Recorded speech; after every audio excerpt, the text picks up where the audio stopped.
को तू खोल पिता, ताकि प्रभु तेरा वचन प्रभु जी जब खुदावन हमारे कानों में पड़े पिता परमेश्वर, हमारे हृदय में जब वो जाए प्रभु, हमारे दिमाग में जब वो जाए खुदावन यीशु मसीह, प्रभु जी ये वचन बड़ी कसरत के साथ हमारे जीवन में उतरे प्रभु, और इस वचन को ना सिर्फ हम सुनने वाले बने बल्कि प्रभु जी इस पर चलने वाले हो पिता परमेश्वर। क्योंकि प्रभु अगर हम सिर्फ सुने और इस पर चले ना पिता परमेश्वर, तो हम अपने आप को धोखा देते हैं प्रभु जी। हम चाहते हैं कि प्रभु जी तेरा पवित्र आत्मा हम में से हर एक को मदद करे कि जो जो बातें तेरे वचन में लिखी है प्रभु जी, जो जो बातें खुदावन तूने हमें मानने को सिखाई है प्रभु जी, वो बातें प्रभु जी हम खुदावन सीखें पिता।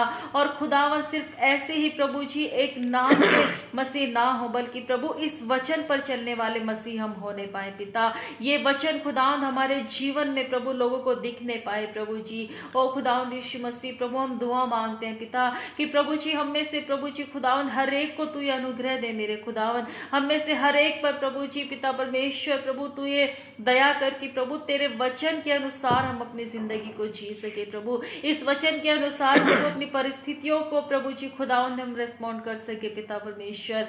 धन्यवाद देते हैं प्रभु, हम दुआ मांगते हैं प्रभु तेरे दास के लिए प्रभु जी, सच में खुदावन यीशु मसीह की प्रभु जी आप अपने दास को प्रभु जी अपने द्वारा प्रभु जी इस कलीसिया के लिए प्रभु और बहुत से लोगों के लिए प्रभु जी तो इस्तेमाल कर पिता परमेश्वर, ताकि प्रभु जब तेरा दास प्रभु इन वचनों को बोलता है प्रभु, तेरा पवित्र आत्मा प्रभु जी उन बातों को इनके जीवन में प्रकट करे प्रभु, इनके ऊपर प्रभु जो बातें प्रभु जी हम अभी नहीं समझते मेरे प्रभु, तेरा पवित्र आत्मा ही है प्रभु जो हमें समझा सकता है और सिखा सकता है प्रभु। अपने दास के द्वारा प्रभु आज हमारी आत्मिक उन्नति को तू कर पिता परमेश्वर। धन्यवाद देते एक बार फिर हम तमाम व्यूवर्स को प्रभु जी और तमाम प्रभु उन लोगों को जो देख रहे हैं प्रभु जी हमारे साथ जुड़े हुए हैं प्रभु, सभी को हम तेरे हाथों में सौंपते हैं पिता परमेश्वर। दया कर मेरे प्रभु जी, धन्यवाद देते हैं आपने हमारी दुआ को सुन लिया, मसीह यीशु के नाम से मांगते हैं, आमीन।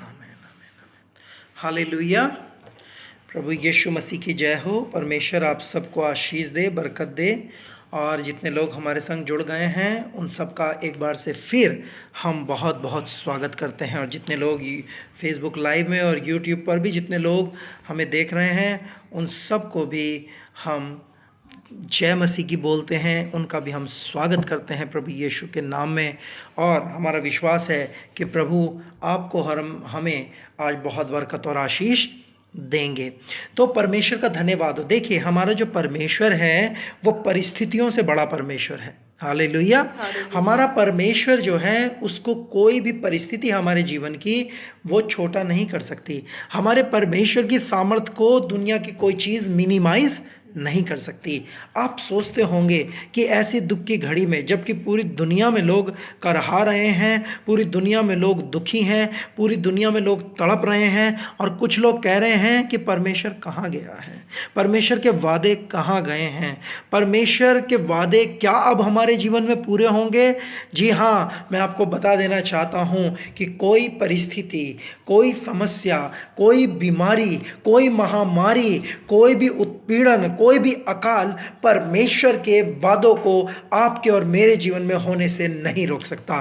क्यों? क्योंकि वो परमेश्वर के वादे हैं, वो कोई इंसान के वादे नहीं हैं। जब वो बोलता है, मैं आपको चाहता हूं इससे पहले कि हम वचन में जाएं, मैं आपको बताना चाहता हूं कि हमारा खुदा, हमारा परमेश्वर जिसको आप और मैं मानते हैं, जिसका नाम यीशु मसीह है, वो एक्चुअली है कौन, उसकी सामर्थ्य है क्या, वो मैं आपको बताना चाहता हूं। वो एक सॉवरेन गॉड है, एक महान परमेश्वर है, एक ऐसा परमेश्वर जिसकी इच्छा के बगैर इस दुनिया में एक पत्ता भी हिल नहीं सकता है। आइए मेरे साथ निकालिए अय्यूब की किताब, बुक ऑफ जॉब, अय्यूब की किताब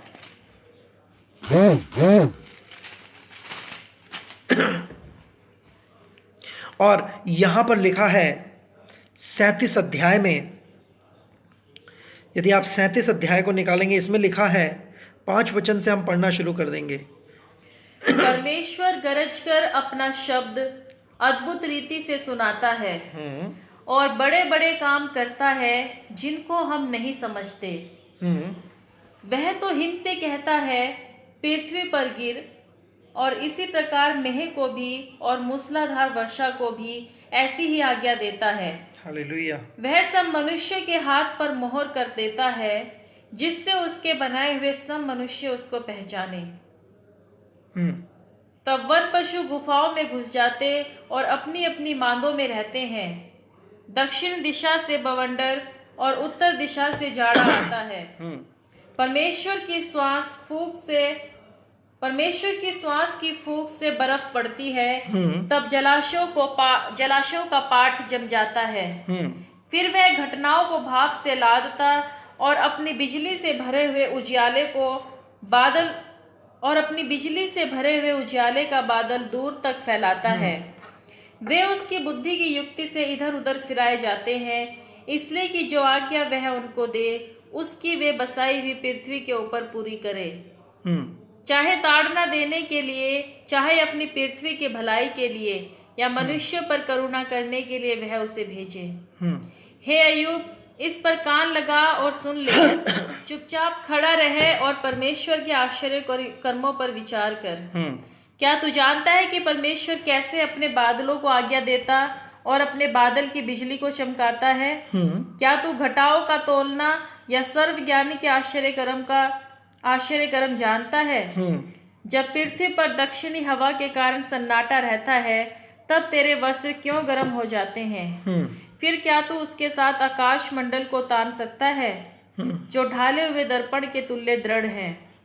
तू हमें यह सिखा कि उससे क्या कहना चाहिए, क्योंकि हम अंधियारे के कारण अपना व्याख्यान ठीक से नहीं रच सकते।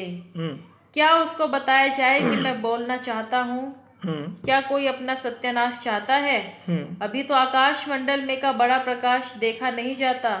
जब वायु चलकर उसको शुद्ध करती है, उत्तर दिशा से सुनहली ज्योति आती है। परमेश्वर भय योग्य तेज से विभूषित है।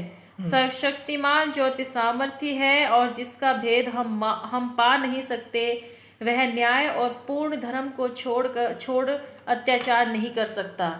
इसी कारण सज्जन उसका भय मानते हैं और जो अपनी दृष्टि में बुद्धिमान है उन पर वह दृष्टि नहीं करता। हालेलुया। हालेलुया। ये अय्यूब और उसके 37 अध्याय में लिखा है कि परमेश्वर के अद्भुत कार्य और उसकी बुद्धि जो है वो अगम है। लिखा है कि उस परमेश्वर की बुद्धि का या उसके कार्यों का भेद कौन पा सकता है, कौन पा सकता है? और लिखा है कि वो कभी अत्याचार नहीं करता। और आप जानते हैं कि अय्यूब कौन था? ये एक धर्मी मनुष्य था, ये निष्कलंक था और ये वो करता था जो परमेश्वर की दृष्टि में अच्छा है। पर इसके जीवन में बड़े दुख आए और इस समय पूरी दुनिया में दुख है। ऐसी परिस्थिति है कि उस परिस्थिति में लोग ये पुकार रहे हैं कि खुदा है कहाँ। खासकर विश्वासी लोगों का जो विश्वास है वो इस समय कमज़ोर होता जा रहा है। डर के साए में वो जी रहे हैं। लोग सोच रहे हैं कि अब हमारे काम धंधे का क्या होगा, अब हमारे जीवन का आगे क्या होगा, अब हम क्या करेंगे, अब ये कभी लॉकडाउन खुलेगा या नहीं खुलेगा, अब कहीं गवर्नमेंट इसको आगे ना बढ़ा दे, हमारा काम धंधा चौपट हो जाएगा, हमारा फ्यूचर क्या होगा, हमारे खेतों का क्या होगा। जो पढ़ने लिखने वाले बच्चे हैं वो सोच रहे होंगे हमारी पढ़ाइयों का क्या होगा। जो जिनकी दुकानें वो सोच रहे होंगे हमारी दुकानों का क्या होगा। सब कुछ थम गया है। याद रखिए, ये सर्वशक्तिमान परमेश्वर है जो अपनी सामर्थ्य लोगों पर प्रकट करता है। लोग सोचते हैं कि दुनिया को वो चलाते हैं। मैं आपको बता दूं, ये भ्रम है हमारा। दुनिया को हम नहीं चलाते हैं, दुनिया को चलाने वाला जीवित परमेश्वर है। वो महान राजा है जो पूरी दुनिया को चलाता है। और अब अभी हमने पढ़ा है कि किस किस तरह से, इसलिए 20 में वो कहता है क्या उसको बताया जाए कि मैं बोलना चाहता हूँ? क्या कोई अपना सत्यानाश चाहता है? क्या उसको कोई बताएगा कि बोलना क्या है या क्या करना है? परमेश्वर को किसी भी व्यक्ति की, वो अपने आप में सेल्फ सफिशिएंट है, किसी भी व्यक्ति की उसको एडवाइस की ज़रूरत नहीं है। और ये वो व्यक्ति कह रहा है जो खुद दुखों से जूझ रहा है, जिसके पूरे शरीर पर फोड़े हो चुके हैं, जिस व्यक्ति ने अपना सब कुछ खो दिया है, अपने बच्चे खो दिए हैं, अपने भेड़ बकरियां खो दिए हैं, अपना कारोबार खो दिया है, सब कुछ खो दिया है, ये कंगाल हो चुका है। अब शरीर में भी ये बहुत दुखी है, पर यहाँ दुखी होते हुए भी ये परमेश्वर की महान बुद्धि की, उसके कार्य का महिमा मंडन कर रहा है। मेरे प्रियो, मैं मसीह को पूछना चाहता हूं, इस समय भी क्या आपका ईमान परमेश्वर पर है? क्या इस समय में भी आप परमेश्वर पर भरोसा रखते हैं? क्या इस समय में भी आप ये विश्वास कर रहे हैं कि गॉड इज इन कंट्रोल, वो परिस्थितियों को बदल देगा? या आपको डाउट होना शुरू हो गया है कि हम जिस परमेश्वर को मानते हैं, क्या वो सच्चा परमेश्वर है भी या नहीं? मैं आपको बता दूं, यही तो वो समय है जो परीक्षा का समय है, यही तो वो समय है जो टेस्टिंग का समय है। और इस समय खुदा जांच रहा है उन लोगों को जो लोग उसके नाम के लेबल को लगाकर चलते थे और कहते थे हम परमेश्वर के हैं। याद रखिए, ये छटनी का समय है, उसकी आमद निकट है, ये उसके आमद का चिन्ह है। मेरे प्रियो, ये उसकी आमद का प्रकट होने का जो शुरुआत है। और इसी में अगर हम घबरा गए, इसी में अगर हमारा मन डामाडोल होने लगा, इसी में अगर हमारा मन व्याकुल होने लगा, तो हम आगे तो कुछ भी नहीं देख पाएंगे, हम आगे तो कुछ भी नहीं जान पाएंगे। क्यों? क्योंकि हम यहीं फंसे रह जाएंगे। मैं आपको बता देना चाहता हूं कि हमारा जो परमेश्वर है, जो जमीन और आसमान का प्रभु है, उस परमेश्वर को इस क्राइसिस के समय में भी आप कितना बड़ा देख रहे हैं, ये आज का सवाल है। सवाल ये है, क्या इस क्राइसिस के समय में भी परमेश्वर आपको पूरा उतना ही बड़ा दिखाई दे रहा है, या आपको अब परमेश्वर छोटा लगने लगा है, या अब आपको ऐसे लगने लगा है कि लगता है परमेश्वर जो है वो छोटा हो गया है, लगता है अब परमेश्वर के बस की बात नहीं रही, लगता है अब शायद कोई खुदा परमेश्वर इस परिस्थिति से हमें बचा नहीं सकता।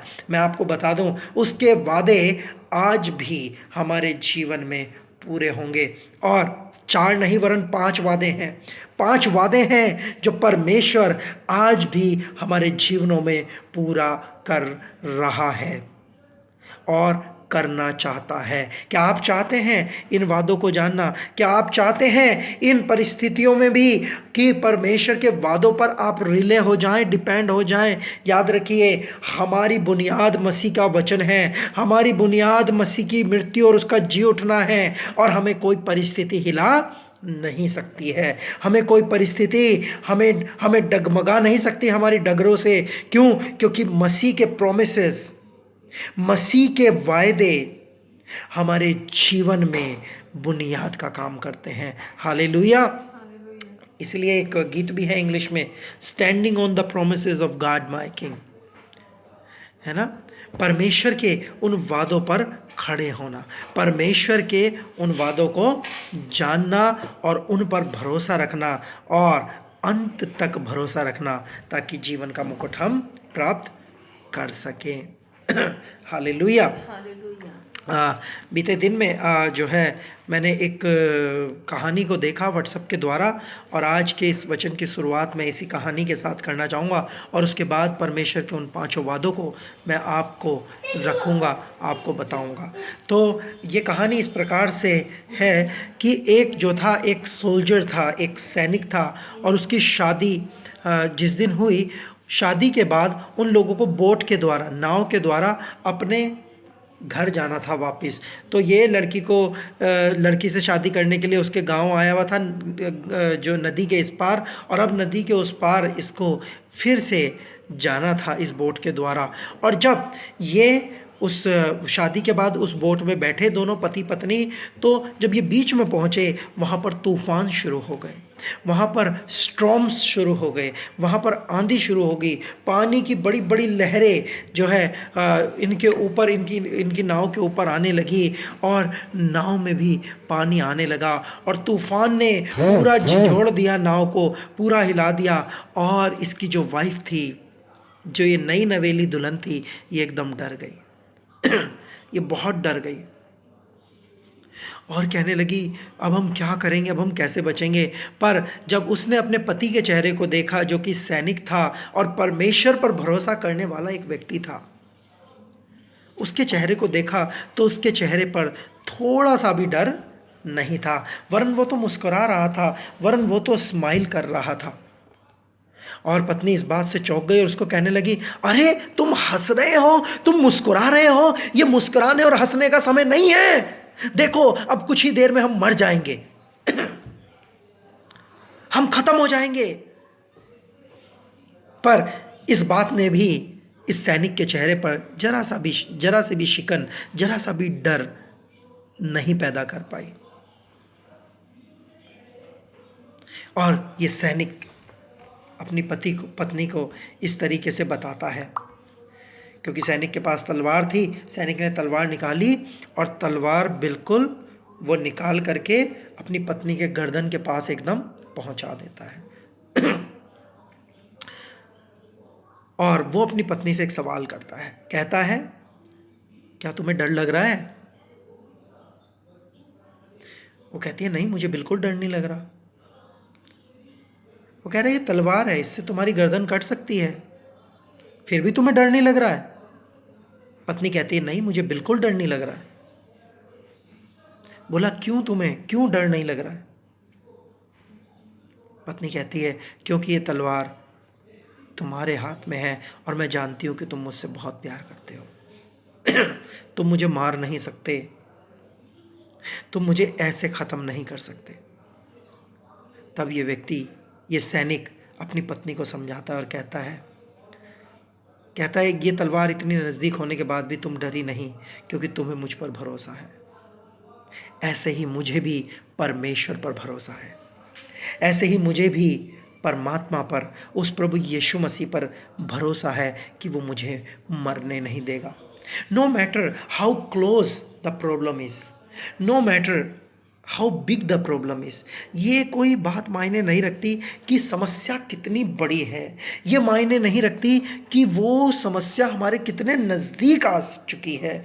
मायने ये रखता है कि हमारा परमेश्वर जो है, he is in control, God is in control. परमेश्वर के हाथ में। अभी हमने क्या पढ़ा अय्यूब 37 से? हमने लिखा है इसमें, हमने पढ़ा है, इसमें लिखा है कि वह मनुष्यों के हाथ पर मोहर देता है, जिससे उसके बनाए हुए सब मनुष्य उसको पहचाने। तब वन पशु गुफाओं में घुस जाते हैं और अपनी अपनी मादों में रहते हैं। दक्षिण दिशा से बवंडर और उथारिया से जाड़ा आता है। परमेश्वर की श्वास की फूंक से बर्फ पड़ता है, तब जलाशयों का पाट भी जाम हो जाता है। ये सब कुछ होता कैसे है? गॉड डज इट, परमेश्वर करता है। क्यों करता है ये वही जानता है, कैसे करता है ये भी वही जानता है। हम मनुष्य, हम सिर्फ इतना जानते हैं कि उसके वादे हमारे जीवन में फेल नहीं होंगे। जो उसके लोग हैं, जो उसको मानते हैं, उसको जानते हैं, उनके जीवन में उसके वादे फेल नहीं होंगे। मेरे प्रियो, आप अगर अब तक सिर्फ एक विश्वासी हैं, परमेश्वर को सिर्फ दूर से जानते हैं, तो मैं आपको बता दूं, हम सिर्फ विश्वासी नहीं हैं, हम उसके बेटे और उसकी बेटियां हैं, हम उसके बच्चे हैं, हम उसके चुने हुए हैं। उसने हमारे लिए लहू बहाया है, वो हमें ऐसे मरने नहीं देगा। और इसलिए आपको और मुझे डरने की ज़रूरत नहीं है।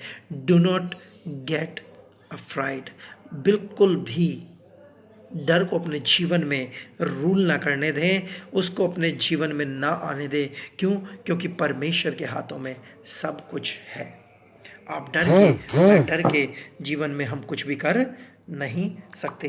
तो मैं 5 बातों को आपके जीवन में, जैसे कि मैंने कहा, उस 5 बातों को, 5 प्रोमिसेस को जो परमेश्वर के हैं, उनको आपके लिए बताना चाहता हूँ। पहला प्रोमिस मिलता है हमें एलाइजा के जीवन से। आपको पता है क्या हुआ था? कितने लोग जानते हैं उसकी कहानी को?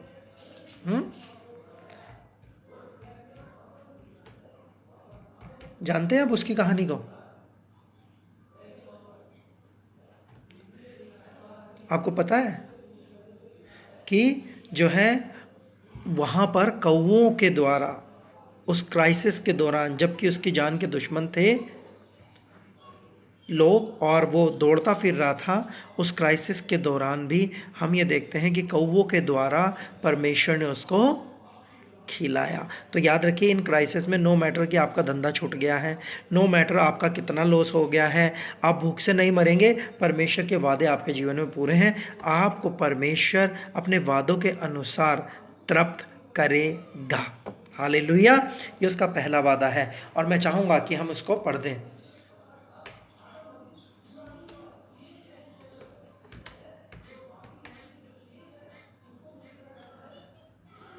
और ये हमको मिलता है पहला राजा 17 अध्याय उसका 2 का पहला राजा 17 अध्याय 2 से लेकर 16 वचन तक। तब यहोवा का यह वचन उसके पास पहुंचा, यहाँ से चलकर पूर्व की ओर जा और करीत नामक नाले में जो यरदन के पूर्व में है छिप जा। उसी नाले का पानी तू पिया कर, और मैंने कौवों को आज्ञा दी कि वह तुझे खिलाए। यहोवा का यह वचन मानकर वह यरदन के पूर्व में करीत नामक नाले में जाकर छिपा रहा, और सवेरे और सांझ को कौवे उसके पास रोटी और मांस लाया करते थे, और वह नाले का पानी पिया करता था। कुछ दिनों के बाद उस देश में वर्षा न होने के कारण नाला सूख गया। तब यहोवा का यह वचन उसके पास पहुंचा, चलकर सीदोन के सारपत नगर में जाकर वहीं रहे। सुन, मैंने वहां की एक विधवा को तेरे खिलाने की आज्ञा दी है। अतः वह वहां से चल दिया और सारपत को गया, और नगर के फाटक के पास पहुंचकर उसने क्या देखा कि एक विधवा लकड़ी बीन रही है। उसको बुलाकर hallelujah. What does that mean? क्या मिलता है, क्या देखने के लिए मिलता है आपको यहाँ पर? आपको और मुझे यहाँ पर ये देखने के लिए मिलता है कि जो एलिया है, परमेश्वर को उसके खाने की चिंता है। जब वो नाले के पास है, वहां पर रह रहा है, नाले का मतलब वो ब्रोक ऑफ वाटर, वो क्लीन वाटर, जो कि बड़ी नदी में से छोटे छोटे नाले निकले होते हैं, वो साफ पानी का नाला, और वहां पर वो छुपा हुआ था और कौवा उसको जाके खिलाता था। Just imagine. और मांस और रोटियां वो खा रहा है। परमेश्वर उसको उन क्राइसिस में भी, जब वहां अकाल पड़ा हुआ है, तब भी अपने दास को भूखा मरने नहीं दे रहा, अपने बच्चों को भूखा मरने नहीं दे रहा। तो ये परमेश्वर का वादा है, वो आपको और मुझे भूखा मरने नहीं देगा। This is his promise. और जब वहां पर पानी सूख गया, क्या उसने, इससे पहले कि पानी सूखा, उसने सरपात में अपने दास के खाने का इंतजाम कर दिया। हालेलुया। वो आपको और मुझे इन क्राइसिस में भूखा रहने नहीं देगा। नहीं मरेंगे आप भूख से। दुनिया इस समय चिंता कर रही है कि हम क्या करें, हम भूख से मर रहे हैं। याद रखिए, जो यहोवा पर विश्वास करते हैं वो भूखे नहीं मरेंगे। लिखा है, जवान सिंहों को तो घटी होती है और वो भूखे भी रह जाते हैं, परंतु यहोवा के खोजियों को किसी भी भली वस्तु की कोई कमी घटी नहीं होगी। आपका काम धंधा छूट गया है, आपके काम हो सकता है बंद हो जाए, फैक्ट्री बंद हो जाए, नौकरी छूट जाए, पर मैं आपको बता दूं, अपनी डिवाइन पावर से, अपनी अलौकिक सामर्थ्य से परमेश्वर आपके और मेरे पेट को भरना बंद नहीं करेगा। वो आपके और मेरे पेट को भरेगा। उसने अपने वचन में करके दिखाया है। उसने अपने वचन के द्वारा हमें ये समझाया है, उसने हमें ये बताया है। वो कहता है, ये बाइबल क्यों दी गई है? ये बाइबल इसलिए दी गई है ताकि हम इसको पढ़ें और हम जान सकें कि परमेश्वर अपने वादों के प्रति कितना गंभीर है, परमेश्वर अपने वादों के प्रति कितना ईमानदार है, कितना विश्वास योग्य है। और उसके वादे सिर्फ उस युग में ही नहीं, उसके वादे आज भी और आने वाले समय में भी पूरे होते जाएंगे। चाहे हमारी परिस्थिति कैसी क्यों ना हो, याद रखिए, God will supply all your needs. He will supply all your need. ये उसका प्रॉमिस है। This is his promise. और उसका प्रॉमिस कभी भी वो तोड़ेगा नहीं। वो अपने वादे को, देखिए वहां पर मैंने जैसे कहा, पानी सूख गया, नाले का पानी सूख गया तो क्या हुआ? परमेश्वर का भंडार बंद नहीं हुआ, उसने दूसरी जगह इंतजाम कर दिया। अकाल के समय में, ऐसे समय में जब लोग भटक रहे हैं, याद रखिए, ये किन के लिए हुआ? ये उनके लिए हुआ जो परमेश्वर के बच्चे हैं। कौन बच्चे? बाइबल में लिखा है कि हम लोग कैसे उसके बच्चे बने? उस पर विश्वास करने के द्वारा उसके बच्चे हम बन गए। अगर हम उस पर ईमान रखते हैं, उस पर विश्वास करते हैं, तो हम उसके बच्चे हैं। पहला यूहन्ना पढ़ेंगे और जानेंगे।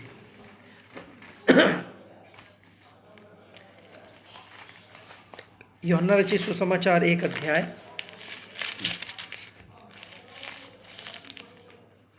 और उसके 12 वचन से धीरे धीरे हम पढ़ेंगे।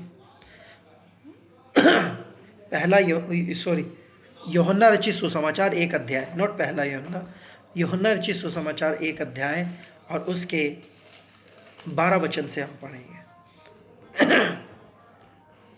परंतु जितनों ने उसे ग्रहण किया, उसने उन्हें परमेश्वर की संतान होने का अधिकार दिया, अर्थात उन्हें जो उसके नाम पर विश्वास रखते हैं। और पढ़ो। वे ना तो लहू से, ना शरीर की इच्छा से, ना मनुष्य की इच्छा से, परंतु परमेश्वर से उत्पन्न हुए। हालेलुया। हम लोग किसी की इच्छा से नहीं, शरीर की इच्छा से नहीं। आगे भी पढ़ो। और वचन देहधारी हुआ और अनुग्रह और सच्चाई से परिपूर्ण होकर हमारे बीच में डेरा किया, और हमने उसकी महिमा देखी, जैसी पिता के इकलौते की महिमा। हालेलुया। वो पिता का इकलौता बेटा, उसने उस पर विश्वास के द्वारा, उसके बलिदान के द्वारा हम भी पिता के बेटे बन गए हैं। हम भी उसके बेटा और बेटी कहलाने लगे हैं, जो कि लहू के द्वारा नहीं, शरीर की इच्छा से नहीं, मनुष्य की इच्छा से नहीं, परंतु परमेश्वर की इच्छा से हुआ है। तो क्योंकि ये हुआ है, इसीलिए वो हमारी सारी ज़रूरतों। 19 शायद कनेक्शन की थोड़ी प्रॉब्लम हो रही है, पर आप हमारे संग बने रहें। ये फेसबुक लाइव चल रहा है और यूट्यूब पे बाद में जो देखेंगे आपको तो खैर इसमें ये वीडियो मिल जाएगी, परंतु कनेक्शन की शायद थोड़ी प्रॉब्लम है। पर हम पहले पॉइंट पे ही हैं अभी तक, और हम आपको बता रहे हैं कि इन क्राइसिस के बीच में भी परमेश्वर आपको भूखे मरने नहीं देगा। उसका वादा है कि वो आपकी ज़रूरत का सारा सामान आप तक पहुँचाएगा। हालेलुया। चाहे कौवों को ही वो क्यों ना इस्तेमाल करे, ऐसे लोगों को इस्तेमाल करेगा जिनके बारे में आपने कभी सोचा नहीं है। पढ़ें फिलिपियो 4 अध्याय का 19 वचन। मेरा परमेश्वर भी अपने उस धन के अनुसार जो महिमा सहित मसीह यीशु में है, तुम्हारी हर एक घटी को पूरी करेगा। हालेलुया। हालेलुया। फिलिपियो निकाल लें, फिलिपियो 4 का 19। अगर आपने अभी तक नहीं इसको सुना, दोबारा सुन लें जी। पढ़े मीनू। मेरा परमेश्वर भी अपने उस धन के अनुसार जो महिमा सहित मसीह यीशु में है, तुम्हारी हर एक घटी को पूरी करेगा। हालेलुया। हालेलुया। कहते हैं मेरा परमेश्वर पूरी करेगा तुम्हारी घटी कमी को। कौन से धन? महिमा। उस महिमा सहित का जो धन है, जो मसीह यीशु में हमारे लिए डिपॉजिट कर दिया गया है हमारी आशीषों में, और उसमें डिपॉजिट कर दिया कि तुम भूखे नहीं मरोगे। पूरी दुनिया, पूरी कायनात परमेश्वर ने बनाई है। सोचिए, सारे जीव जंतु, सब पेड़ पौधे परमेश्वर ने बनाए हैं, और उसके बच्चों का पेट क्या परमेश्वर भर नहीं सकता है? आपको मैं एक उदाहरण देता हूं। मान लीजिए किसी का बहुत बड़ा मॉल है और उसके पास बहुत स्टॉक पड़ा है राशन का, खाने का, तो क्या आप सोच सकते हैं कि उसका परिवार भूखा मर जाएगा? क्या सोच सकते हैं? नहीं, वो अपने बच्चों के लिए बचाएगा, अपने बच्चों को पहले पहुंचाएगा। तो आप सोच के देखिए, क्या हमारे परमेश्वर का सिर्फ एक मॉल है या एक परचून की दुकान है? नहीं, ये पूरी कायनात उसी की है। वो डिसाइड करता है कि हमारे खेत में खेती कितनी होगी अब की बार। वो डिसाइड करता है कि पेड़ों पर फल अब की बार कितने लगेंगे। क्या वो अपने बच्चों को भूखा मरने देगा? नहीं। वो अपने बच्चों को इस लॉकडाउन में, वो अपने बच्चों को इस कोरोना क्राइसिस में भूखा मरने नहीं देगा। उसने ये वादा कर दिया है। और मेरा परमेश्वर भी अपने उस धन के अनुसार जो महिमा सहित मसीह यीशु में है, तुम्हारी हर एक घटी को पूरा करेगा। उसने किया है। किसके जीवन में? हम देखते हैं अपने तमाम दासों के जीवन में, और साथ ही साथ एलिया के जीवन में उसने पूरा किया है। हमने अभी अभी पढ़ा है और हमने जाना है।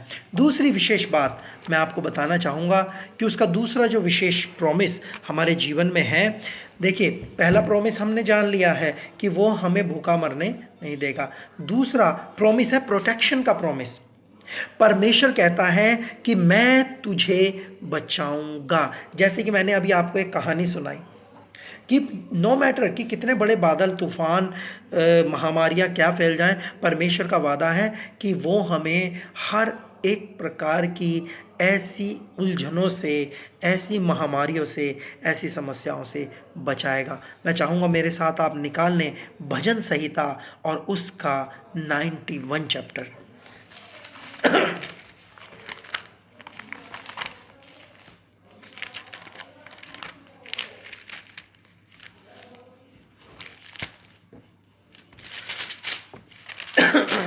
और मैं चाहूँगा वंदना से कि वो पढ़े एक वचन से साम्स 91।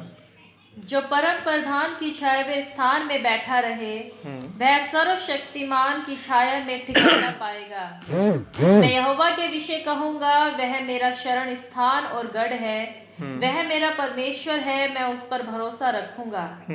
वह मुझे बहेलिये के जाल से और महामारी से बचाएगा। वह तुझे He will save you, वो तुझे बचाएगा। It is the promise of God, ये परमेश्वर का वादा है तेरे लिए, वो तुझे बचाएगा।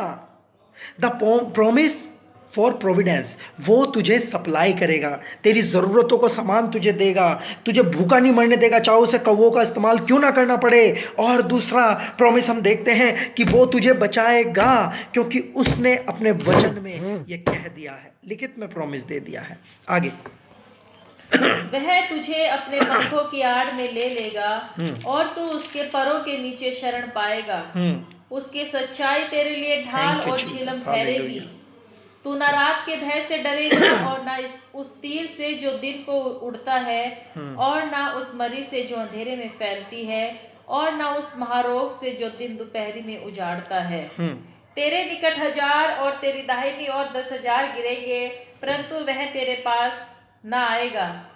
परंतु तू अपनी आंखों से दृष्टि करेगा और दुष्टों के अंत को देखेगा। हे यहोवा, तू मेरा शरण स्थान ठहरा है। तूने जो परम प्रधान को अपना धाम मान लिया, इसलिए कोई विपत्ति तुझ पर ना पड़ेगी, ना कोई दुख तेरे डेरे के निकट आएगा। क्योंकि वह अपने दूतों को तेरे निमित्त आज्ञा देगा कि जहाँ कहीं तू जाए वे तेरी रक्षा करे। वे तुझको हाथों हाथ उठा लेंगे, ऐसा ना हो कि तेरे पाँव में पत्थर से ठेस लगे। तू सिंह और नाग को कुचलेगा, तू जवान सिंह और अजगर को लताड़ेगा। उसने जो मुझसे स्नेह किया, इसलिए मैं उसको छुड़ाऊंगा। मैं उसको ऊंचे स्थान पर रखूंगा, क्योंकि उसने मेरे नाम को जान लिया है। जब वह मुझको पुकारे, तब मैं उसकी सुनूंगा। संकट में मैं उसके संग रहूंगा। मैं उसको बचाकर उसकी महिमा बढ़ाऊंगा। मैं उसको दीर्घायु से तृप्त करूंगा और अपने किए हुए उद्धार का दर्शन दिखाऊंगा। हालेलुया। परमेश्वर का ये प्रोटेक्शन का प्रॉमिस है, वो हमें बचाएगा। नो मैटर कि कितना ज़्यादा, कितना स्ट्रॉन्ग ईवल हमारे ऊपर जोर चलाना चाहता है, याद रखिए उसका जोर नहीं चलेगा, क्योंकि उसका वादा हमारे जीवन में जो है वो अमूल्य है, और वो जो विदाउट परिशिंग वो वादा पूरा होगा। वो वचन एक बिंदु भी उसमें से नहीं टलेगा, क्योंकि उसने वादा कर दिया। तो उसका वादा हमारे जीवन के लिए है। किस बात के लिए? पहली बात हमने सीखी, उसका वादा हमारे लिए है, वो हमें भूखा मरने नहीं देगा। क्यों? क्योंकि हम उसके बच्चे हैं। वो हमें हमारी सारी ज़रूरतों को मसीह यीशु में अपने महिमा के धन से पूरा करेगा। और दूसरा वादा उसका है प्रोटेक्शन का। नो मैटर समस्या क्या है, हमारे निकट 1000 और हमारे दाहिनी ओर 10,000 हो सकता है गिरे, परंतु कोई दुख तेरे डेरे के निकट नहीं आएगा। क्यों? क्योंकि उसमें लिखा है तेरी शहरपनाह मेरी निगाहों के सामने बनी रहती है। दुख तेरे डेरे के निकट नहीं आएगा। इस समय मैं बात करना चाहता हूँ उन तमाम डॉक्टर्स से, पुलिस वालों से, और सफाई कर्मचारियों से, और तमाम उन एसेंशियल सर्विसेज करने वालों से। अगर आप प्रभु यीशु मसीह को मानते हैं और आप विश्वासी हैं, मैं आपको बता देना चाहता हूँ परमेश्वर के वादे आपके लिए भी हैं। आप ड्यूटी कर रहे हैं, याद रखिए आप फिर भी बचे रहेंगे। आप कहेंगे परमेश्वर का वादा जो है मेरे डेरे के निकट नहीं आएगा, मेरे घर के निकट नहीं आएगा, पर मैं तो खुद जा रहा हूँ, क्या मैं गलती कर रहा हूँ लोगों की सेवा करके? नहीं, आप गलती नहीं कर रहे हैं, आप लोगों की सेवा कर रहे हैं। परमेश्वर इसका रिवार्ड आपको देगा। वो आपको रिवार्ड देगा। आप कौन सा प्रॉमिस क्लेम कर सकते हैं? कौन सा वचन है जो आप कह सकते हैं खुदावंद इस वचन के अनुसार मुझे बचा? मैं आपको बताना चाहता हूं, आप पढ़िए मेरे साथ यशायाह और उसका 43 अध्याय।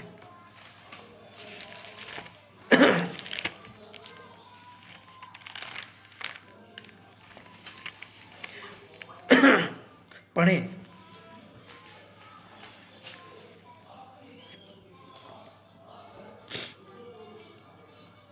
उसके एक वचन से पढ़ना शुरू करें। हे इज़राइल, तेरा रचने वाला, और हे याकूब, तेरा सृजनहार यहोवा अब यूं कहता है, मत डर, क्योंकि मैंने तुझे छुड़ा लिया है, मैंने तुझे नाम लेकर बुलाया है, तू मेरा ही है।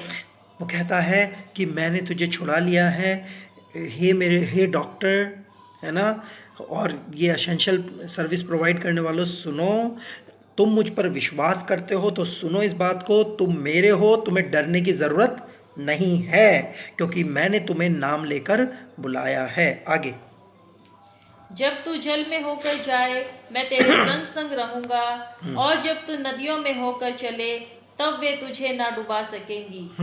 जब तू आग में चले, तब तुझे आंच ना लगेगी, और उसकी लौ तुझे ना जला सकेगी। हालेलुया। हालेलुया। जब तू पानी में होके जाएगा वो तुझे डुबा नहीं सकेगा, जब तू आग में होके जाएगा तो उसकी लौ तुझे झुलसा ना सकेगी, जला ना सकेगी। कहने का तात्पर्य क्या है? कहने का मतलब ये प्रॉमिस, परमेश्वर का ये वचन एज ए प्रॉमिस है, इसको आप क्लेम करिए कि खुदावंद मैं ड्यूटी करता हूँ, मैं डॉक्टर हूँ, मैं नर्स हूँ, मैं स्टाफ हूँ, नर्सिंग स्टाफ हूँ, मुझे जाना पड़ता है, तो कौन सा वचन मेरे लिए है? चलो हाँ, साम्स 91 तो है,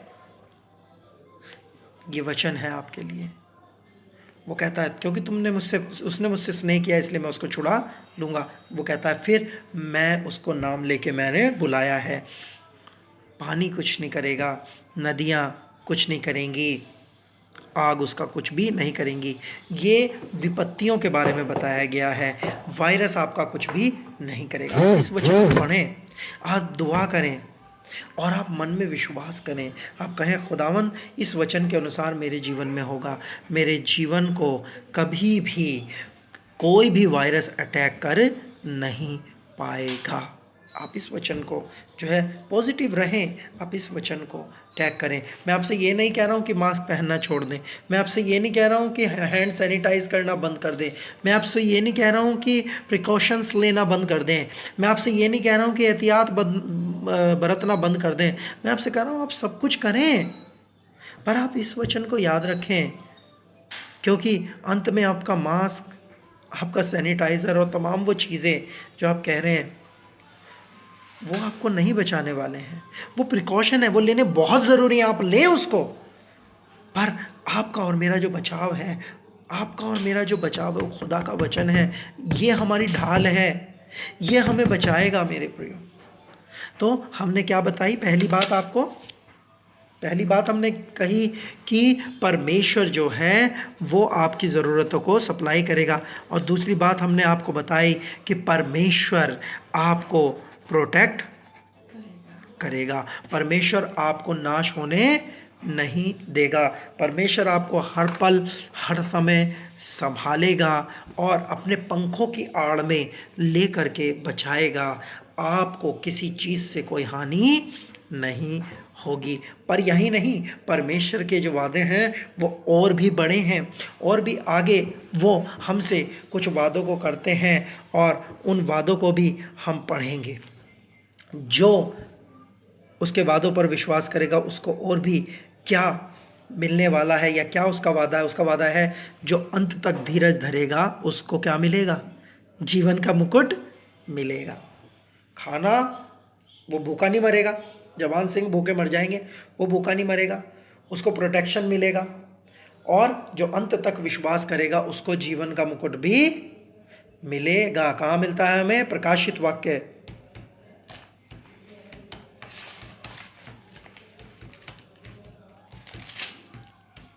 निकाल लीजिए मेरे साथ, प्रकाशित वाक्य 2 अध्याय का 10 वचन और पढ़िए। मीनू आप पढ़ो।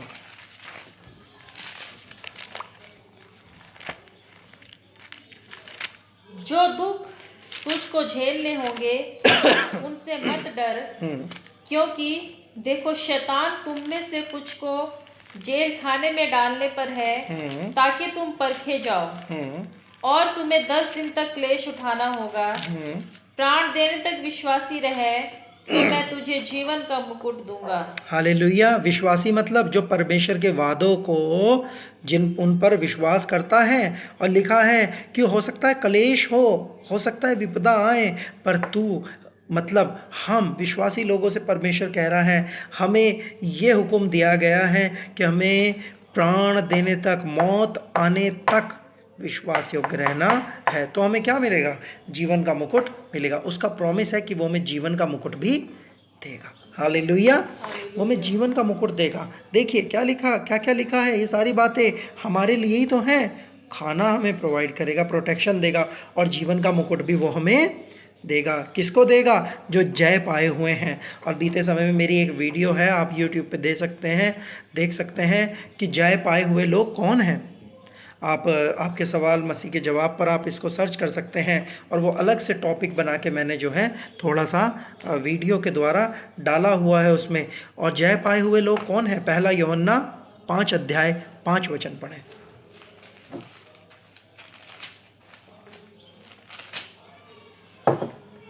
संसार पर जय पाने वाला कौन है? केवल वह जिसका यह विश्वास है कि यीशु परमेश्वर का पुत्र है। हालेलुया। संसार पर जय पाने वाला कौन है? वो जिसका विश्वास है कि यीशु ही परमेश्वर का पुत्र है। इस समय में हमारा ईमान भरोसा परिस्थितियों को देख के डगमगाए ना, हमारा विश्वास लगातार बना रहे कि यीशु ही परमेश्वर का पुत्र है, जिसके द्वारा हम पिता के पास जा सकते हैं, हम उसको अब्बा पिता कहकर पुकार सकते हैं। तो परमेश्वर, God is a God of supply, he will supply our need, और प्रोटेक्शन, और हम ये देखते हैं जीवन, द क्राउन ऑफ लाइफ, जीवन का मुकुट भी मिलेगा जो इसमें से होकर के रहेंगे। ये उसका वादा है हमारे लिए, ये उसका प्रॉमिस है। किसके लिए? जय पाए हुए के लिए। और भी बहुत सारी बातें जय पाए हुए लोगों के लिए आप अलग इसमें प्रकाशित वाक्य में अगर पढ़ते जाएंगे तो लिखा है कि जो जय पाए हुए लोग हैं उनको मैं गुप्त मन्ना दूंगा।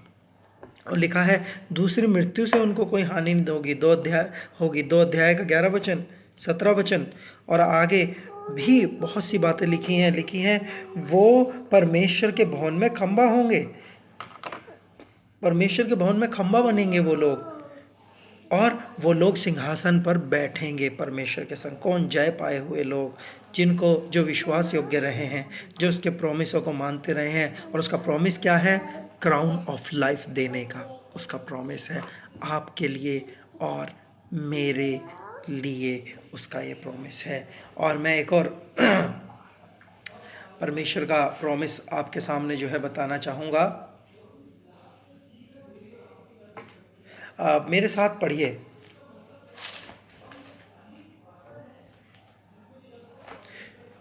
रोमियो 8 अध्याय और उसका 28 वचन।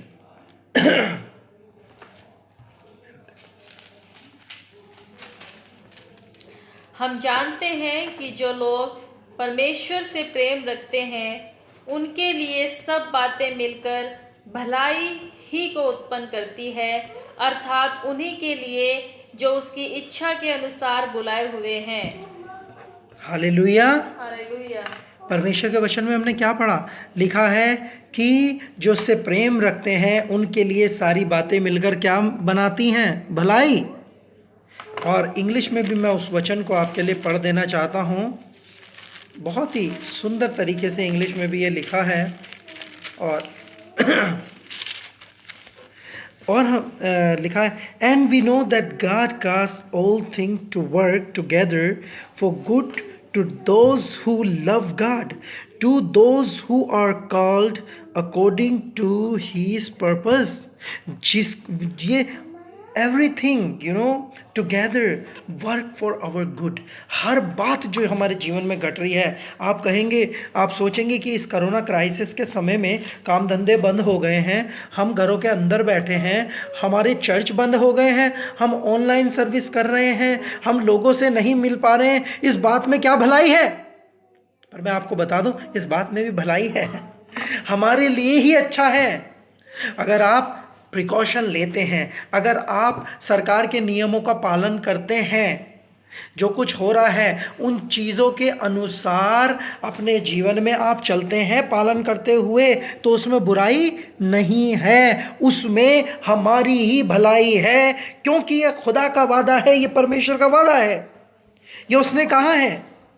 वो हमें सारी सप्लाई, सारी खाने पीने की चीज़ें, सारी वस्तुएं वो हमें देगा, वो हमें जो है प्रोटेक्शन देगा, वो हमें बचाएगा, और वो हमें क्राउन ऑफ लाइफ देगा इस टेस्ट से जब हम पास हो जाएंगे। और वो क्या, सारी चीज़ें जो घट रही हैं उसके द्वारा हमारे जीवन में भलाई ही उत्पन्न होगी। हालेलुया, बुराई नहीं हो सकती। मैं आपको बता दूं कि इस समय भलाई क्या क्या है, हमारे लिए क्या क्या अच्छा हो रहा है। आप तो सोच रहे होंगे कि सब कुछ बुरा हो रहा है, पर मैं आपको कुछ बता देता हूँ, कुछ कुछ बातें हैं जो अच्छी हो रही हैं। क्या बातें? पहली बात क्या अच्छी हो रही है? ये अच्छा हो रहा है कि जो लोग अपने परिवार को समय नहीं दे पा रहे थे, वो लोग अब अपने परिवार को समय भी दे पा रहे हैं। ये अच्छी बात है। जो लोग विदेशों में या इधर उधर या फैक्ट्रियों में या कंपनियों में रहते थे, वो अब घर पे हैं, वो अब घर पर अपने परिवार को समय दे पा रहे हैं। ये पहली बात बहुत अच्छी हो रही है। हालेलुया। दूसरी बात विशेष क्या अच्छी हो रही है? ये अच्छी हो रही है कि आप बाहर निकल के ज़रा देखिए ऊपर आसमान को, तो आपको दिखेगा कि आसमान आपके लिए कितना क्लियर है। और आप देखेंगे कि वायु जो है, जो हवा है, वो कितनी शुद्ध आ रही है। मतलब कहने का क्या है? कहने का मतलब प्रदूषण अब बिल्कुल भी नहीं है। वो जगह जो जहाँ की हवा जहर होती थी, जैसे दिल्ली, कलकत्ता, मुंबई, वहाँ पे भी प्रदूषण अब कंट्रोल में है, ग्रीन हो चुका है वहाँ पे भी। और हमारे यहाँ से, जहाँ हम रहते हैं पंचकुला में, यहाँ से भी अब पहाड़ बिल्कुल साफ साफ, हिमालय के पहाड़ साफ साफ दिखने लगे हैं, क्योंकि अब प्रदूषण नहीं है, बिल्कुल ना के बराबर हो चुका है। ये चीज़ें अच्छी हो रही हैं। तीसरी बात क्या अच्छा हो रहा है? इंसान को अपनी जो जो गरूर में इंसान था, उसका गरूर टूटा है और उसको अपनी हैसियत समझ में आई है हमारे देश में इससे पहले क्या हो रहा था, और जगहों में भी, आप पूरी दुनिया में देखिए क्या हो रहा था। ये हो रहा था, दुनिया ये कह रही थी हम डिसाइड करेंगे कि कौन हमारे देश में रहेगा या नहीं रहेगा। हेट क्राइम था, हेट रेट था, हेट क्राइम हो रहा था, इंसान इंसान से नफरत कर रहा था। अब इस कोरोना के बाद परमेश्वर डिसाइड कर रहा है कि कौन मेरी पृथ्वी पर रहेगा कि नहीं रहेगा। दुनिया कौन होती है डिसाइड करने वाली? अब इंसान को अपनी हैसियत पता चल गई है, वो जान चुका है। तीसरी बात, इंसान क्या जान चुका है? इस समय ऐसा समय है कि सोना सबका जिसका तिजोरी में रखा हुआ बेकार है मेरे दोस्त हैं, उनकी ज्वेलरी की दुकानें हैं, वो दुकान बंद करके बैठे हैं और वो भी राशन लेके इकट्ठा कर रहे हैं।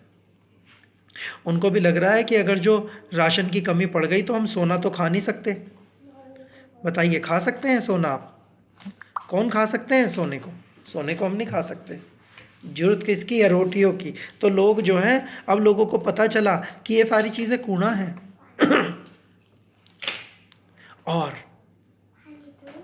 विशेष बात मैं आपको बताऊं, लोगों को इंसानियत पता चल रही है। इस समय अगर किसी को इलाज की जरूरत है, वो उसका धर्म नहीं पूछ रहा है। क्या डॉक्टर के पास जाके आप उसका धर्म पूछ के और फिर उसके इलाज आप इलाज को लेते हैं? नहीं, नहीं पूछ रहा है। कहीं ना कहीं कुछ बातें अच्छी हुई हैं। इसलिए तो लिखा है रोमियो 8:28 में है कि परमेश्वर सारी बातों को, जो उससे प्रेम करते हैं उनके लिए सारी बातें मिलकर भलाई को उत्पन्न करते हैं। याद रखिए, परमेश्वर के लोगों, आपके जीवन में बुरा नहीं होगा, कुछ अच्छा अभी भी हो रहा है। जो कभी तौबा नहीं कर पा रहे थे, वो लोग तौबा कर रहे हैं, और जो लोग नहीं कर रहे, मैं उनको बता देना चाहता हूँ, कर लो क्योंकि ये तो बुरे समय की शुरुआत है, ये अभी खत्म नहीं होगा। ये सिर्फ शुरुआत है बुरे समय की। आज कोरोना है, कल पता नहीं कुछ और आ जाए। याद रखिए, कोई भी आपके काम नहीं आएगा सिवा परमेश्वर के। कोई भी बात आपको तसल्ली नहीं देगी सिवा उसके वादों के। तो हमने आपको क्या कहा? हमने आपको कहा परमेश्वर आपको सप्लाई करेगा आपकी तमाम ज़रूरतें। हमने आपको कहा वो आपको प्रोटेक्ट करेगा। हमने आपको बताया परमेश्वर के वचन से कि अगर विश्वास योग्य आप बने रहे इस परीक्षा के समय में आपको जीवन का मुकुट मिलेगा। और हमने आपको बताया कि सारी बातें जो उससे प्रेम करते हैं उनके लिए भलाई को ही उत्पन्न करती हैं। आपकी बुराई हो ही नहीं सकती, आपकी भलाई ही होगी। क्यों? क्योंकि हम उससे सच में प्रेम करते हैं। उसके वादे हमारे जीवन में विश्वास योग्य। और अंत की बात, ये 5वां पॉइंट जो मैं आपको बताना चाहता हूँ, ये बहुत इम्पोर्टेंट है, बहुत ज़रूरी है। अगर हम मर भी जाएं, उसका वादा है कि हम अनंत जीवन पाएंगे। बहुत सारे पास्टर्स, बहुत सारे लीडर्स, बहुत सारे लोग कोरोना से उन्होंने सफ़र किया। याद रखिए, मसीह लोगों के लिए मरने का मतलब है सोना, खत्म, उनकी ज़िंदगी ख़त्म होना नहीं है, बल्कि उनके मरने का मतलब, उनके सोने का मतलब एक नई शुरुआत है। शुरुआत एक नए जीवन की, जो कि अनंत जीवन है। क्योंकि अनंत जीवन से हमें कोई भी चीज़ वंचित कर नहीं सकती। उसके प्रेम से हमें कोई भी चीज़ वंचित कर नहीं सकती। क्यों? क्योंकि ये उसका वादा है। ये अनंत जीवन कोई दुनिया की ताकत, कोई बीमारी हमसे छीन नहीं सकती मेरे प्रियो। ये हमारे प्रभु ने हमें दिया है, हम उस पर ईमान लाए हैं, हम उस पर विश्वास करते हैं।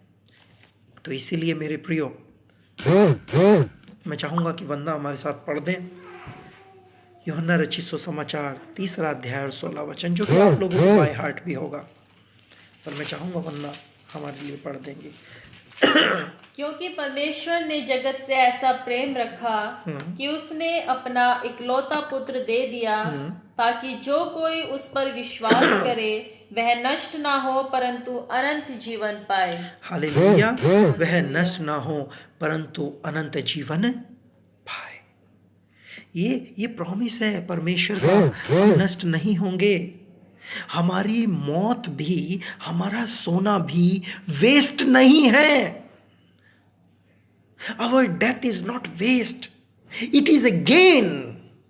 ये एक अच्छी बात है हमारे लिए, बुरी बात नहीं है। क्यों? ये परमेश्वर का, हमारे प्रभु का वादा है, ये उसका वादा है। परिस्थितियां उसके वादों को बदल नहीं सकती, परिस्थितियां उसके वादों को कमजोर नहीं कर सकती, परिस्थितियां उसके वादों को हमारे जीवन से हटा नहीं सकती।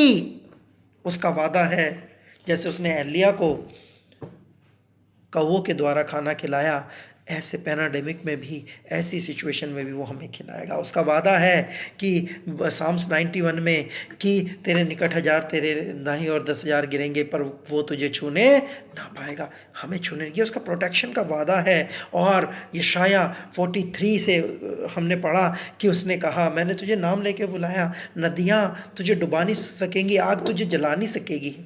उसका वादा है। और प्राण देने तक तू विश्वास योग्य रहेगा, तुझे क्राउन ऑफ लाइफ मिलेगा, जीवन का मुकुट। और चौथी बात हमने देखी कि जो लोग उससे प्रेम करते हैं, सारी बातें जो कुछ हो रही हैं उनके लिए वो भलाई को ही उत्पन्न करेंगे। और क्या क्या भलाई हो रही है ये हमने देखा है। इस समय विश्वास कमजोर करने का नहीं, विश्वास स्ट्रॉन्ग करने का समय है। और 5वीं और अंतिम बात हमने देखी कि परमेश्वर ने हमें अनंत जीवन देने का वादा किया है और ये वादा वो पूरा करेगा। मैं चाहूँगा वंदा को कि वो मेरे साथ निकालेंगी यूहन्ना रचित सुसमाचार और उसका 16वां अध्याय। आप भी निकालिए यूहन्ना रचित सुसमाचार और उसका 16वां अध्याय। प्रभु यीशु मसीह ने हमसे क्या वादा किया है, देखिए आप अनंत जीवन के विषय में।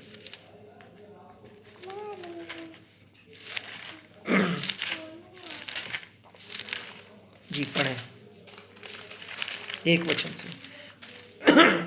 ये बातें मैंने तुमसे इसलिए कही कि तुम ठोकर ना खाओ। वे तुम्हें आराधनालयों में से निकाल देंगे, वरन वह समय आता है कि जो कोई तुम्हें मार डालेगा वह समझेगा कि मैं परमेश्वर की सेवा करता हूँ।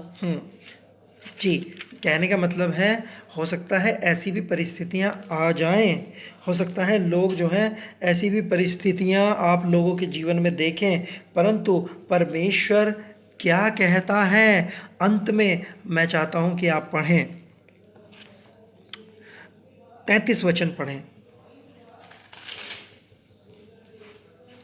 मैंने ये बातें तुमसे इसलिए कही हैं कि तुम्हें मुझ में शांति मिले। संसार में तुम्हें क्लेश होता है, परंतु ढांढस बांधो, मैंने संसार को जीत लिया है। हालेलुया। ढांढस बांधो, परमेश्वर कहता है ढांढस बांधो क्योंकि मैंने संसार को जीत लिया है। उसने संसार को जीता इसलिए है ताकि हम अनंत जीवन पाएं, हम अनंत जीवन में प्रवेश करें। इस दुनिया में तो हमें हो सकता है दुख थोड़ा बहुत हो सकता है जब आपका कोई बिल्कुल नोन है ना, आपका कोई बिल्कुल जानकार या आपका रिश्तेदार या आपका मित्र या संबंधी ऐसी समस्याओं से, बीमारियों से, उलझनों से गुजर रहा हो और आप कहते हो परमेश्वर ये क्या। परमेश्वर कहता है मैंने संसार को जीत लिया है, ढांढस बांधो, मैं तुम्हें अनंत जीवन दूंगा, मैं तुम्हें सप्लाई दूंगा तुम्हारे जीवन की, तुम भूखे नहीं मरोगे, मैं तुम्हें प्रोटेक्शन दूंगा, मैं तुम्हें क्राउन ऑफ लाइफ, जीवन का मुकुट दूंगा, और सारी चीजें मिलकर तुम्हारे लिए भलाई को ही उत्पन्न करेंगी। हालेलुया। उसके प्रॉमिस कितने अच्छे हैं। और अय्यूब की पत्री से बुक से हमने शुरू किया था 37 अध्याय से, जहाँ हमने देखा था कि परमेश्वर के विषय में अय्यूब ऐसी सिचुएशन में भी कैसे डिस्क्राइब कर रहा है और बता रहा है कि परमेश्वर कितना महान है। क्या ऐसी सिचुएशन में भी आप और मैं लोगों को बता सकते हैं परमेश्वर कितना महान है? उसने सब कुछ खो दिया और मुझे बड़ा अच्छा लगता है, उसने एक बात कही, उसने कहा खुदा ने दिया, उसने लिया, उसका नाम मुबारक हो, परमेश्वर का नाम मुबारक हो, परमेश्वर का नाम महिमा पाए। परमेश्वर के इन वादों के द्वारा आपके और मेरे जीवन में आशीष और बरकत आए और हम प्रभु में बढ़ते चले जाएं, और इस क्राइसिस के बीच में भी हम परमेश्वर के इन 5 वादों को याद रखें और लोगों के साथ बांटें। प्रभु आपको बहुत आशीष दे। आइए हम प्रार्थना करें। पिता परमेश्वर, हम प्रभु यीशु के नाम से तेरे पास आते हैं। जैसे तूने एलिया को खिलाया ऐसे हमें खिलाएगा, जैसे तूने पिता भजन संहिता 91 में कहा ऐसे ही तू हमें प्रोटेक्ट करेगा। जैसे पिता परमेश्वर प्रभु यीशु मसीह तूने प्रभु जी हमसे वादा किया कि तू हमें क्राउन ऑफ लाइफ देगा प्रभु, वैसे ही हम विश्वास योग्य रहेंगे तो सच में हमें क्राउन ऑफ लाइफ, जीवन का मुकुट मिलेगा। प्रभु तूने कहा सारी बातें मिलकर हमारे लिए भलाई को ही उत्पन्न करेंगी, और तूने अनंत जीवन का हमसे वादा किया है कि ये दुनिया अगर हम पार भी कर जाएं तो हमारे लिए अंत नहीं है, मौत हमारा अंत नहीं है, बल्कि मौत तो एक शुरुआत है एक ऐसे जीवन की जो युगान युग का है, जो अनंत है। धन्यवाद प्रभु तेरे सारे वादों के लिए जो हमें तसल्ली देते हैं। धन्यवाद, सारी महिमा तुझे देते हैं। जितने व्यूवर्स हैं, जितने लोग फेसबुक पर, जितने लोग यूट्यूब पर इसको देख रहे हैं, उन सबको आशीष और बरकत दे। एक एक जन के जीवन में तेरे वादे प्रबल होते चले जाएं। धन्यवाद प्रभु यीशु मसीह के नाम से प्रार्थना मांगते हैं, आमीन। हालेलुया। प्रभु आप सबको बड़ी आशीष दे। मैं आशीष वचन आपको देना चाहूँगा जो अपने घरों से इसको देख रहे हैं व्यूवर्स। आशीष वचन के साथ हम आज की इस आराधना को समाप्त करेंगे। आइए अपनी आंखों को बंद करें और हम प्रभु का धन्यवाद करें।